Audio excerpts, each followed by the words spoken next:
नमस्कार। Static GK के इस लेक्चर में आपका स्वागत है। आज हमारी चर्चा का मूल विषय है मौर्य काल में जो शिलालेख प्राप्त हुए हैं और इनसे संबंधित जानकारी प्राप्त हुई है। आज हम इनकी चर्चा करेंगे और इससे संबंधित एक आज पूरा अध्ययन करेंगे हम। ठीक है, तो मौर्य काल के बारे में आज हम जानेंगे।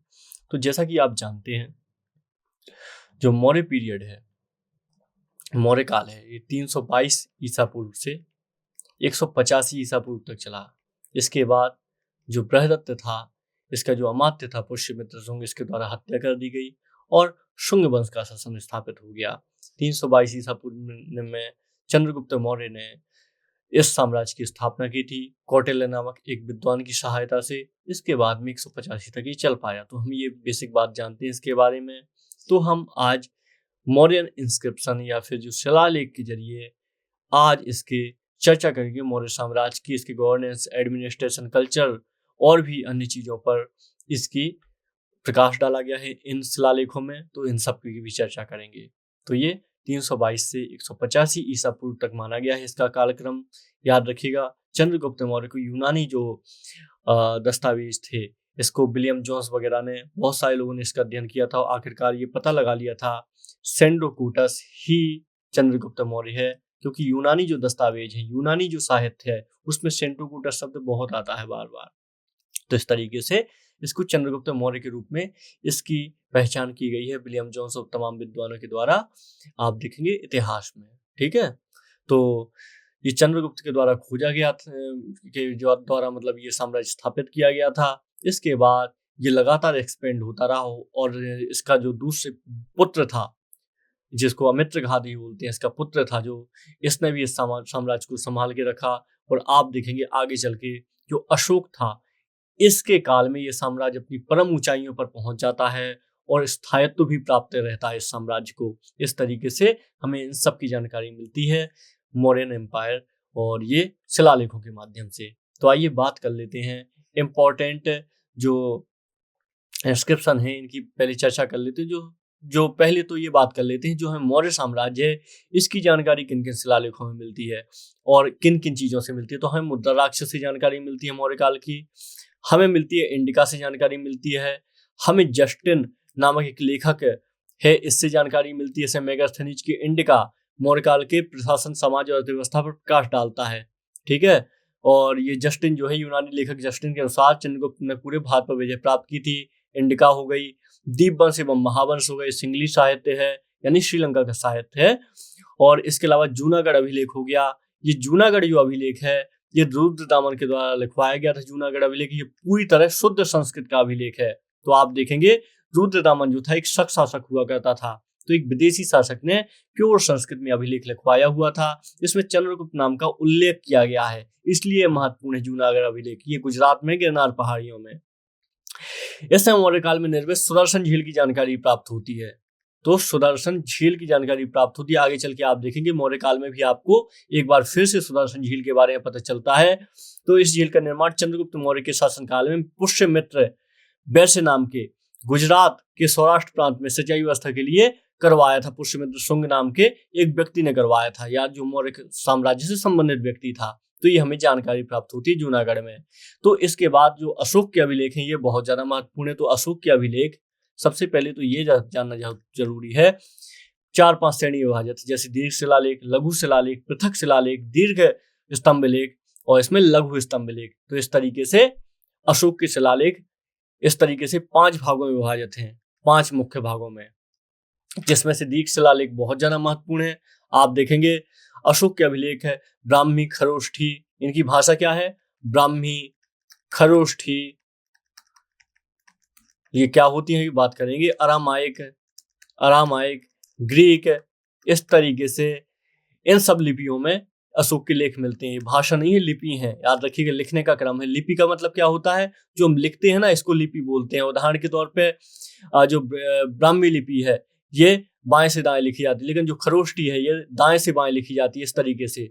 तो आप देखेंगे इस तरीके से जो लिपियां होती हैं लिखने के लिए, कोई शब्द जिनसे बनते हैं, इनको लिपियां बोलते हैं। तो ये लिपियों में लिखे गए इनके अभिलेख। हालांकि भाषा अलग है, ये मैं लिपियों की बात कर रहा हूँ। ठीक है, तो अशोक के जो अभिलेख हैं इसमें उत्कीर्ण ब्राह्मी लिपि का सर्वप्रथम जेम्स पिरसेप ने पढ़ा था इसको, ब्राह्मी लिपि को, ठीक है, 1837 में पढ़ा था। भाब्रू अभिलेख में अशोक ने स्वयं को सम्राट कहा है, ये भी एक अभिलेख बहुत ज्यादा महत्वपूर्ण है, ठीक है। और जो अशोक के अभिलेख है ना, सर्वाधिक अभिलेख, ये किस भाषा में है? ये प्राकृत भाषा में है, याद रखिएगा, प्राकृत भाषा में। ब्राह्मी लिपि है, ये बाएं से दाएं लिखी जाती है, तो लिखने का तरीका है, खरोष्टी लिखने का तरीका है, दाएं से बाएं लिखी जाती है, लेकिन जो भाषा होती है प्राकृत भाषा है, पाली भाषा है, जिसको बुद्ध यूज करते थे, बुद्ध उपयोग करते थे, प्राकृत भाषा जिसको जैन उपयोग करते थे। इस तरीके से पाली भाषा, प्राकृत भाषा, फिर आगे चल के वैदिक संस्कृत आप देखते हैं, लौकिक संस्कृत देखते हैं, फिर सौर श्रेणी देखते हैं, तो ये सब भाषाएं हो जाएंगी, ठीक है। चलिए याद रखिएगा। तो आइए अशोक के शिलालेख देख लेते हैं। इसमें आप देखते हैं पहला शिलालेख, अभी अशोक के 14 एक बृहद शिलालेख है, 14 बृहद शिलालेख है, याद रखिएगा। पहले ही ये इसने बृहद शिलालेख लिखवाए हैं जिसमें आपको बहुत सारा वर्णन मिलता है अशोक के साम्राज्य का। जैसे पहला शिलालेख है पशुवत निषेध की बात करता है, जो दूसरा शिलालेख है विदेशों में धम्म प्रचार और पशु चिकित्सा का उल्लेख करता है। जो तीसरा शिलालेख है ये रज्जुक नामक एक अधिकारी नियुक्त किया था अशोक ने, ये नैतिक अधिकारी हुआ करता था, ये धम्म को देखता था, राज्य में न्याय करता था, रज्जुक नाम का अधिकारी। तो रज्जुक एवं अन्य अधिकारियों की नियुक्ति को हर 5 वर्ष पर राज्य भ्रमण करने का आग्रह इसमें किया गया है। नंबर 4 है धम्म घोष को भेरी घोष के स्थान पर प्रतिपादन।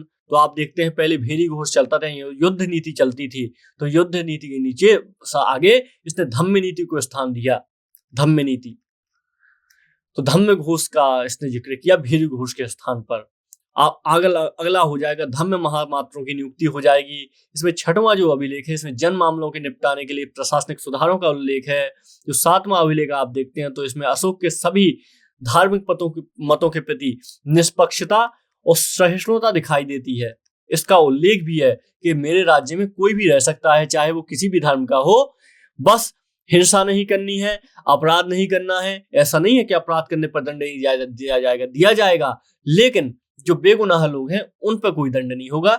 ये अशोक का कार्य था। एक 8वां शिलालेख है भी महत्वपूर्ण है। इससे बोध गया की यात्रा एवं बिहार यात्रा के स्थान पर धम्म यात्रा का प्रतिपादन किया गया है, बोध गया की यात्रा, ठीक है। तो जो 9वां शिलालेख है इसमें सच्चे विधानों एवं शिष्टाचार का वर्णन किया गया है। और 10वां शिलालेख है अशोक के उद्यम का लक्ष्य धम्माचरण की श्रेष्ठता घोषित करना किया गया है। 11वां अभिलेख धम्म के तत्वों का प्रकाशन है। 12वां अभिलेख धार्मिक सहिष्णुता पर जोर देता है। और 13वां अभिलेख है ये कलिंग युद्ध की बात करता है, कलिंग युद्ध के बाद धम्म विजय की घोषणा। तो आप जानते हैं कलिंग युद्ध सबसे बड़ी घटना थी अशोक के साम्राज्य के काल में। कलिंग यानी उड़ीसा के आसपास का क्षेत्र उसने जीता हुआ था। तो विजय की उसकी घोषणा, विदेशों में धम्म प्रचार, 5 विदेशी राज्यों की चर्चा आदि इसमें उल्लेख किया गया है। आप देखेंगे 13 अभिलेख में। इस तरीके से 13 बृहद अभिलेख हैं अशोक के। हालांकि 14 बोल सकते हैं आप, ऐसे तो बहुत सारे अभिलेख हो जाएंगे, लेकिन 13 बृहद अभिलेख हैं, हम इनको 13 में ही काउंट करेंगे, ठीक है। तो 13 बृहद अभिलेख हैं। इसमें एक 14वां भी है, ये भी देख ही लीजिए। तो 14वां अभिलेख हो जाएगा पहले 13 शिलालेखों का पुनरावलोकन तथा अशोक के साम्राज्य का विजेता की संज्ञा देना। तो इसलिए 14 अभिलेख की हमने बात नहीं की है, हमने 13 अभिलेख की बात की है, लेकिन हालांकि इनकी संख्या 14 ही है, ठीक है, ये आप याद रखिएगा। इसके अलावा कुछ स्तंभ लेख हैं, इसके अलावा कुछ स्तंभ लेख हैं जिसमें आइए इसकी भी बात कर लेते हैं, ये बहुत ज्यादा महत्वपूर्ण है। तो स्तंभ लेखों की बात करते हैं। इनकी संख्या 7 स्तंभ लेख पाए गए हैं अशोक के मतलब जो मौर्य काल के हैं। ये 6 स्थानों से प्राप्त हुए हैं, जिसमें आप देखेंगे रामपुरवा से एक बैल ही प्राप्त हुआ है। दिल्ली के में टोपरा से स्तंभ लेख, मेरठ से स्तंभ लेख, लीरिया नंदनगढ़ से, लीरिया अरेराज से, कौशाम्बी से, यहाँ से हम क्या मिलते हैं, हमें स्तंभ लेख मिलते हैं अशोक के कार्यकाल के, ठीक है। तो अशोक के कुछ उत्तर पश्चिमी भी शिलालेख थे जिनकी आइए बात कर लेते हैं। अशोक के उत्तर पश्चिम के शिलालेख जिनमें आप देखेंगे बहुत ज्यादा महत्वपूर्ण है ये शिलालेख है उत्तर पश्चिम के, जिसमें आप देखेंगे लमगान का शिलालेख, तक्ष शिलालेख, कंधार शिलालेख महत्वपूर्ण है। ये जो लमगान का है ये अरमाइक लिपि में भाषा में लिखा हुआ है, और ये पाकिस्तान और भी आपको उत्तर पश्चिम में देखने को मिलेंगे। लघु शिलालेख इनके कुछ देखते हैं अशोक के, तो आप देखेंगे इसमें मध्य प्रदेश में शिलालेख देखेंगे, लघु मिलेंगे आपको। रूपनाथपुर का मिलेगा, ये जबलपुर के पास पड़ेगा। गुजरा, बुधनी। तो इस तरीके से मध्य प्रदेश में अशोक के कुछ शिलालेख हमें प्राप्त होते हैं। गुर्जरा शिलालेख है, इसमें हो जाएगा बुधनी शिलालेख है। इसके अलावा राजस्थान, उत्तर प्रदेश से ही प्राप्त होते हैं, जिसमें अहरौरा हो जाएगा। इसमें आप देखेंगे राजस्थान से भी प्राप्त होते हैं अशोक के शिलालेख, जिसमें बेराट हो जाएगा, भाबरू हो जाएगा, भाबरू शिलालेख। ठीक है। इसमें आप देखें कर्नाटक में ब्रह्मगिरी सुद्धपुर से प्राप्त होते हैं कुछ। इसके बाद आंध्र प्रदेश से एरागुडी से प्राप्त होते हैं। बिहार से हमें सहसाराम से प्राप्त होते हैं अशोक के महत्वपूर्ण शिलालेख, जिनसे हमें बहुत सारी जानकारी प्राप्त होती है अशोक के कार्यकाल की। तो इस तरीके से आप याद रखेंगे, ये सारे शिलालेख बहुत ज्यादा महत्वपूर्ण हैं और जिनसे हमें मौर्य साम्राज्य के बारे में तथा अशोक के बारे में एक बृहद जानकारी प्राप्त होती है। तो इस तरीके से आप याद रखिएगा इन सारे शिलालेखों को। ठीक है, तो ये आपके महत्वपूर्ण आएंगे, काम में आएंगे। चलिए आगे बात करते हैं। ये हम बात कर चुके हैं, स्तंभ शिलालेख के बारे में हम बात कर चुके हैं। ये पूरे एम्पायर में पाए गए हैं, जितना आप अशोक का एम्पायर देखते हैं। इनका कारण क्या था ये शिलालेख लिखने का? ये एक पहला ऐसा राजा है जिसने, आप देखेंगे, जनता से सीधे संवाद किया। इसके पहले राजा जनता से संवाद नहीं करते थे, तो जनता से इसने सीधे संवाद किया। इसको अपनी धम्म की घोषणाएं देनी थी कि देखो भैया, धम्म को पाके क्या क्या हासिल किया जा सकता है, शांति के पथ पर चल के क्या किया जा सकता है, सहिष्णुता के पथ पर चल के क्या किया जा सकता है। अगर आप करुणा रखते हैं तो ये आपके लिए अच्छी चीज है, इससे बहुत कुछ पाया जा सकता है। तो इसने, आप देखेंगे, जनता से सीधे संवाद स्थापित किया और जनता से अपनी जो महत्वपूर्ण चीजें हैं इनको डिस्कस किया और जनता को सीधे इसने बताया कि आखिर आपको क्या करना चाहिए। इसके लिए इसने रज्जुक जैसे कुछ बहुत महत्वपूर्ण अधिकारी भी रखे। तो ये सब बहुत ही महत्वपूर्ण जानकारियां हैं जो आपको पता होनी चाहिए। आप देखेंगे चंद्रगुप्त के समय और बिंदुसार के समय सिर्फ जो मौर्य साम्राज्य था ये एक तरीके से राजनीतिक इकाई थी, लेकिन अशोक के समय जो मौर्य साम्राज्य था ये धार्मिक व्यवस्था इसमें आपको देखने को मिलती है। इसमें राजनीतिक, सामाजिक और इसमें बहुत कुछ अच्छा देखने को मिलता है। ठीक है, तो ये आप याद रखिएगा। वैसे भी हम अशोक के बारे में जानते हैं, अशोक 273 ईसा पूर्व में गद्दी पर बैठा था। हालांकि उसका राज्याभिषेक 4 वर्षों के बाद हुआ 269 ईसा पूर्व में। ठीक है, ये हम 273 से 269 क्यों चले गए? 273 से 274, 75, 76, 77 होना चाहिए था, क्योंकि हम ईसा से पहले चल रहे हैं। हम एक्चुअली में ईसा पूर्व में हैं और हमको आना है ईसा में। तो ईसा में आने के लिए हमको ऐसे पीछे आना पड़ेगा। जैसे 273 है तो 273 से हम 269 आ गए।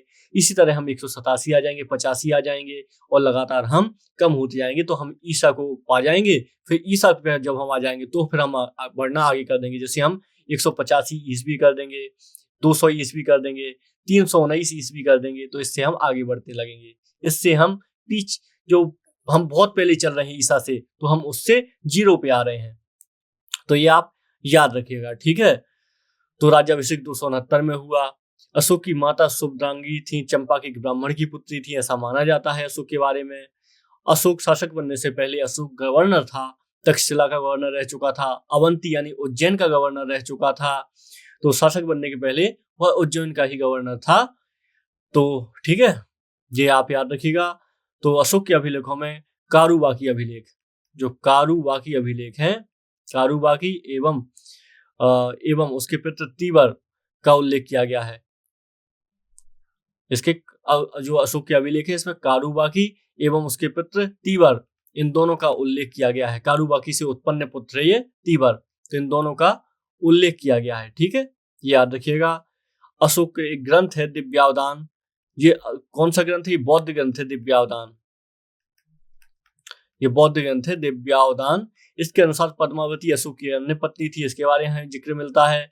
नाग देवी के बारे में हमें जिक्र मिलता है, जो अशोक की अन्य पत्नी थी, जिसमें से पुत्र पुत्री महेंद्र एवं संघमित्रा जन्मे थे। नाग देवी जो आगे चल के आपको पता है श्रीलंका गए थे, उन्होंने धम्म को फैलाने में बहुत महत्वपूर्ण योगदान दिया था। तो अभिषेक के अभिलेखों में इसको देव नाम प्रिय भी कहा गया है, प्रियदर्शी भी कहा गया है, यानी देवताओं का प्रिय कहा गया है। तो इस तरीके से इसके अभिलेख बहुत ज्यादा महत्वपूर्ण है। तो एक और फैक्ट भी मिलता है जो अशोक के बारे में, कल्हड़ की राजधानी अनुसार अशोक ने श्रीनगर की स्थापना की थी। ठीक है, तो ये सारी हमें जानकारी प्राप्त होती है अशोक से संबंधित। तो ये सब आप याद रखिएगा। तो हमने पिलर के बारे में बात कर ली, हमने स्क्रिप्ट के बारे में बात कर ली, हमने इसके आइए थोड़ा सा प्रशासन के बारे में एक्सपेक्ट की डिस्कस कर लेते हैं जो महत्वपूर्ण है, क्योंकि आप जानते हैं जो मौर्य काल का प्रशासन था ये महत्वपूर्ण था। इसके पहले हम धम्म भी देख लेते हैं थोड़ा सा। तो अशोक का जो धम्म था, इसने इसका प्रतिपादन किया था बौद्ध पंथ से मतलब इसका प्रतिपादन किया था। तो इसमें धार्मिक शिक्षाएं नहीं थी, लेकिन आपको ये ध्यान रखना है जो अशोक का धम्म था ये धार्मिक शिक्षाएं नहीं थी बल्कि नैतिक शिक्षाएं थी। ये नीति शास्त्र था, एक कोड ऑफ कंडक्ट था। तो इसमें इसमें ऐसी जीवन शैली अपनाने पर ध्येय दिया जाता था, इसमें कहा जाता था जो जीवन शैली दुनिया के लिए अच्छी हो, बेहतर हो। तो अशोक का ऐसे ही 5वां बृहत शिलालेख है, जो 5वां बृहत शिलालेख है, इसमें धम्म प्रचार के लिए धम्म महामात्रों की नियुक्ति की बात कही गई है, धम्म महामात्र। तो इस तरीके से अशोक का धम्म संबंधित था नीति शास्त्र से। ठीक है, तो अशोक ने खुद ही बौद्ध तीर्थ स्थल की यात्रा की और धम्म यात्रा की शुरुआत की थी। एक उपासक के रूप में अशोक अपने 10वें वर्ष में, राजवर्ष के 10वें वर्ष में बोध गया गया, 12वें वर्ष में ये निगाली सागर एवं 20वें वर्ष में लुम्बिनी भी गया था ये। तो अशोक ने आजीव को रहने के लिए बराबर की गुफाएं बनाई। बराबर की पहाड़ियां में गया जिला में पड़ती हैं बिहार में, तो बराबर की पहाड़ियां। इसके कार्यकाल में, अशोक के कार्यकाल में तीसरी बौद्ध संगीति भी हुई, हम जानते हैं पाटलिपुत्र में जो हुई थी। तो यूरोपीय लेखकों ने अशोक की तुलना रोमन सम्राट कॉन्स्टेंटाइन से करते हैं। ठीक है, इसीलिए अशोक के कार्यों को देखते हुए बराबर की गुफाएं ये बहुत ज्यादा महत्वपूर्ण है। तो ये सब आप याद रखेंगे। इसके बाद जो दशरथ था ये सम्राट अशोक का पौत्र हुआ करता था। दशरथ के शासनकाल में नागार्जुन पहाड़ी पर आजीवों के निवास के लिए 3 गुफाएं बनाई गई। दशरथ ने भी अशोक के भांति देवनाम प्रिय की उपाधि ली। इसके बाद एक अंतिम शासक मौर्य शासक हुआ बृहदत्त, उसकी हत्या कर दी गई। एक ब्राह्मण मौर्य सेनापति पुष्यमित्र शुंग ने। इसके बाद ये साम्राज्य खत्म हो जाता है। ठीक है, तो यह आप सारी चीजें याद रखिएगा, बहुत ज्यादा महत्वपूर्ण है। चलिए थोड़ा हम कुछ अधिकारियों को देख लेते हैं, क्योंकि अधिकारी बहुत ज्यादा महत्वपूर्ण है और इन अधिकारियों से प्रश्न बनते हैं। तो ऐसे कुछ अधिकारी भी हुआ करते थे अशोक के कार्यकाल में। ठीक है, अशोक के कार्यकाल में कुछ अधिकारी हुआ करते थे, जिनमें था आपका पन्याध्यक्ष हुआ करता था। पन्याध्यक्ष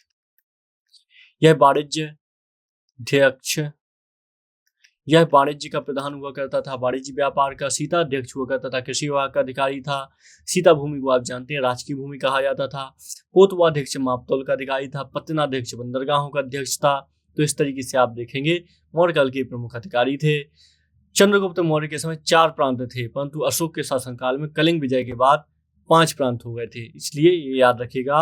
आप अशोक के अधिकारियों की बात करें तो आप समाहर्ता को देखते हैं। समाहर्ता ये कर निर्धारण का सर्वोच्च अधिकारी है, कर का निर्धारण करता था ये। ठीक है, समाहर्ता। इसमें सन्निधाता ये महत्वपूर्ण है। ये राजकीय कोषागार भंडारक का संरक्षक हुआ करता था।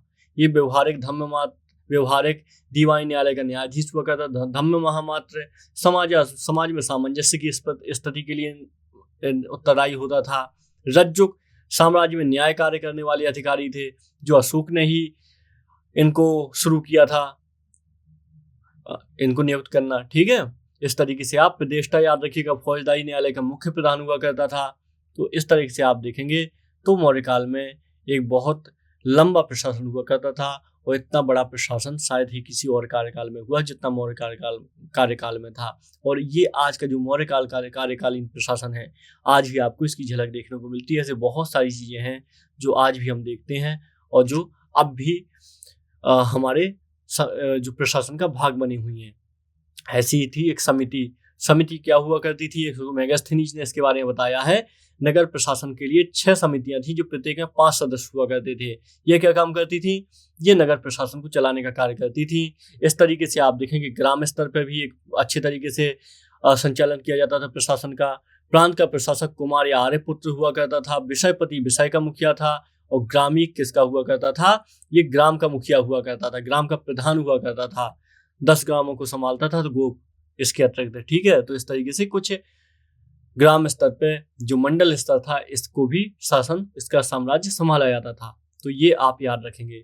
जो समितियों की बात की है मेगास्थनीज ने, इसने 6 समितियां बताई हैं। जैसे प्रथम समिति विदेशियों की देखरेख करती थी, द्वितीय जनगणना की देखरेख, तृतीय आज भी हम देखते हैं जनगणना का प्रमाण पत्र हमको मिलता है ना, जिसका कार्य कौन करती है, अब नगर परिषदें करती हैं, ग्राम पंचायतें करती हैं। उस समय भी ये समितियां हुआ करती थी, तो जनगणना की देखरेख करती थी। तृतीय जो हुआ करती थी समिति, ये उद्योग शिल्पकार का निरीक्षण करती थी। चतुर्थ समिति वाणिज्य व्यापार का निरीक्षण, पंचम निर्मित वस्तुओं के विक्रय का निरीक्षण, और छठा बिक्री कर वसूलने का कार्य। तो आप देखते हैं आज भी नगर परिषद बिक्री कर वसूलने का कार्य करती हैं, करों को वसूलने का कार्य करती हैं। तो हम देखते हैं इस तरीके से आप देखेंगे, अगर सूक्ष्म अध्ययन हम करेंगे तो मौर्य साम्राज्य की बहुत सारी चीजें आज भी जारी हैं और आज भी हमें ये देखने को मिलती हैं सारी चीजें। ठीक है, तो ये आप सारी चीजें याद रखेंगे, बहुत ज्यादा महत्वपूर्ण है। तो ये सब हम याद रखेंगे। ठीक है, आर्थिक स्थिति के बारे में हम पहले ही बात कर चुके हैं। लगभग इसमें मौर्य शासन में अर्थशास्त्र के अनुसार चाणक्य के 26 अध्यक्ष नियुक्त थे, जिनका मुख्य कार्य राजकीय आर्थिक गतिविधियों को नियमन करना हुआ करता था। इसमें सिक्कों की अगर हम बात कर लेंगे, सिक्के भी आपका पार्ट ही है। किसका?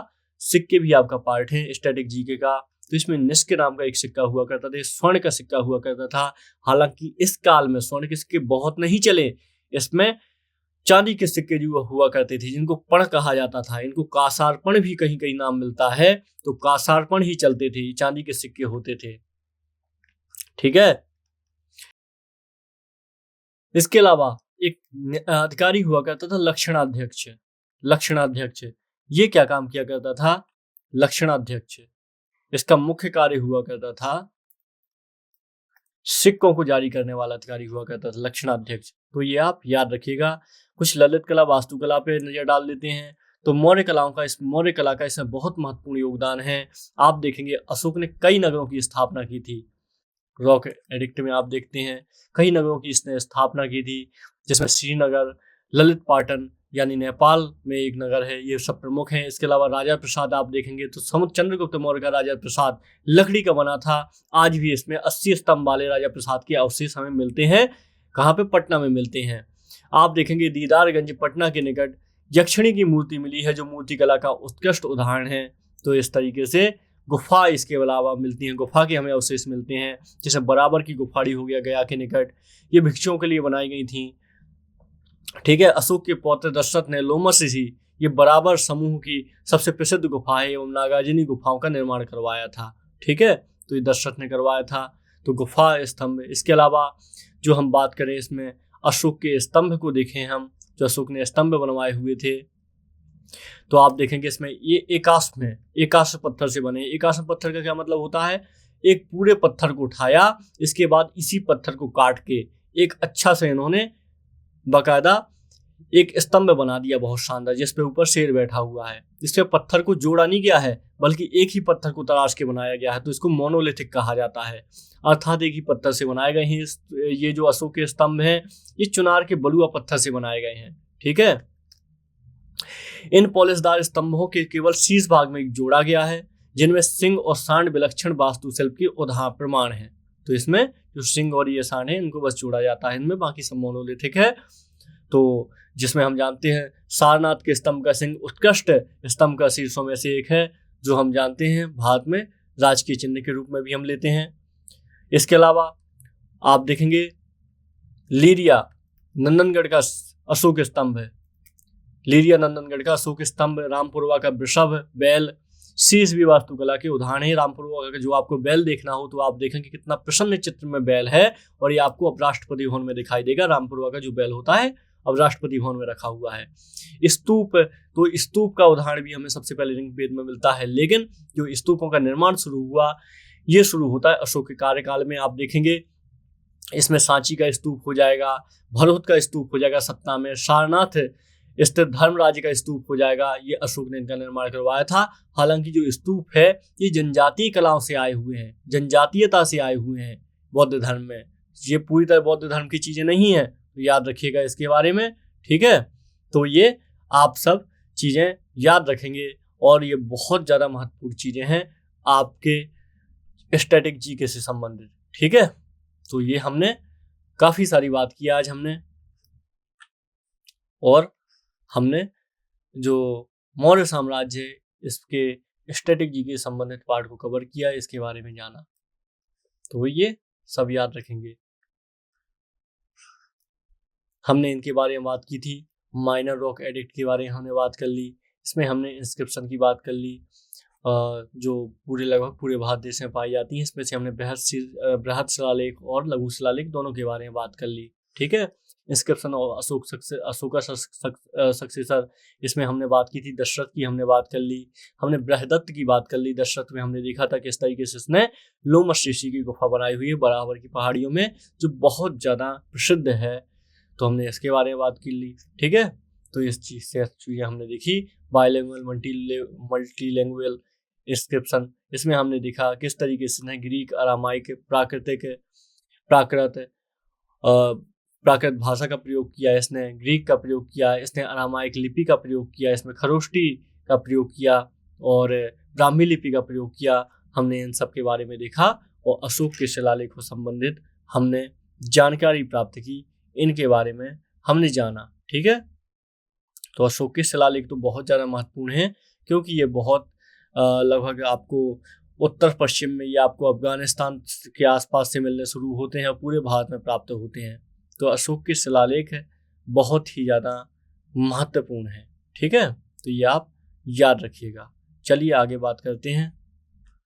एडमिनिस्ट्रेशन एवं रिलीजियस इम्पैक्ट की हमने बात कर दी। हमने इसमें बात कर दी जो मौर्यन इंस्क्रिप्शन है, इसमें हमें एडमिनिस्ट्रेशन के बारे में चर्चा मिलती है बहुत ज़्यादा, क्योंकि अशोक की जो 14 शिलालेख हैं, बृहद शिलालेख हैं, इनसे हमें एडमिनिस्ट्रेशन, प्रशासन के बारे में और धार्मिकता के बारे में जानकारी मिलती है। हालांकि जो अशोक की धम्म नीति थी, ये किसी पर बाध्य नहीं थी, बल्कि स्वैच्छिक थी। जो इसे अपनाना चाहे तो अपना ले।